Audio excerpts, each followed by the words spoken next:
שבת שלום, גדוד 9215. השבת, פרשת וישלח, אנחנו פוגשים את יעקב אבינו. יעקב אבינו הוא האסטרטג הראשון של עם ישראל. הוא חוזר לארץ אחרי תקופת גלות ופוגש את עשיו, אחיו, שנערך למלחמה לקראתו. חז"ל אומרים לנו שיעקב מתכונן בשלוש דרכים למפגש עם עשיו. הראשון, דורון מתנות. יעקב שולח מתנות לעשיו, שולח לו כמה סוגים של עדרים, איזשהו מהלך דיפלומטי שהוא מכין למלחמה. יעקב מוכן, הוא חוצה את המחנה שלו, שתי מחנות, זה מלחמת מגן, כדי איך לשמור על עצמו ולהיות נכון לתקיפה של עשיו.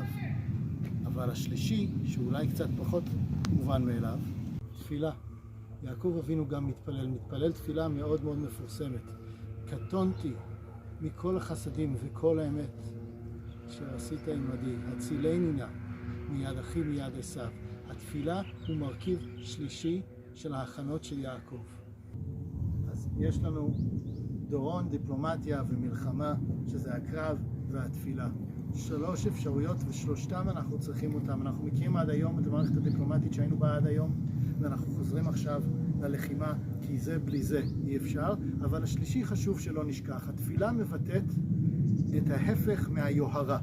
את ההבנה שלא הכל בידיים שלנו, שאנחנו זקוקים ליותר, ואולי שיהיה לנו קצת ענווה עם הלחימה שלנו וגם עם הדיפלומטיה שלנו. לתת מקום לקדוש ברוך הוא גם לסייע בעדנו, שנעשה ונצליח. נצליח במלחמה, שזה מה שקורה ליעקב, שהוא נלחם עם מלאך.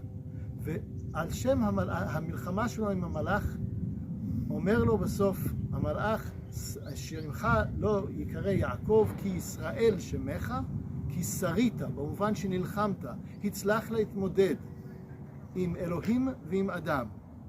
שרית עם אלוהים ואדם, ולכן השם, וכאן אנחנו מקבלים את השם שלנו כעם, שמך ישראל.